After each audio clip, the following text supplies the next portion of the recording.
আমারে আল্লাহ এমন দুনিয়ায় পাঠাইছে যেদিকে চাইবেন গুনাহ ছাড়া উপায় নেই।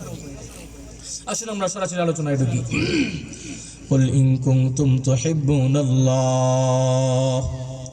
ফাত্তাবিউনি ইউহিব্বুকুমুল্লাহ ওয়া ইয়াগফির লাকুম যুনুবাকুম আল্লাহু গফুরুর রহিম।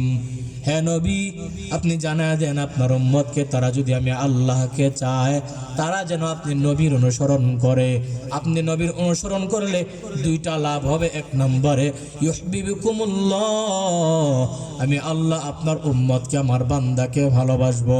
দুই নম্বর হলো ওয়া ইয়াগফির লাকুম যুনুবাকুম, আমি আল্লাহ আমার বান্দার যাবতীয় গুনাহগুলো ক্ষমা করে দিব।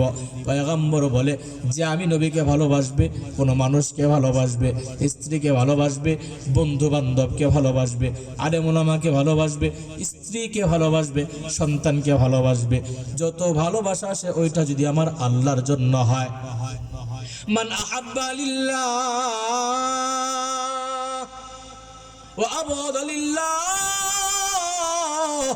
ওয়া আ'তা লিল্লাহ ওয়া মানআ লিল্লাহ ফাকাদ ইসতাকমালাল ঈমান। যে আল্লাহর জন্য কাউকে ভালোবাসে, আল্লাহর জন্য কাউকে ঘৃণা করে, আল্লাহর জন্য দান করে, আবার আল্লাহর জন্য দান করে না, সে হলো প্রকৃতপক্ষের ঈমানদার।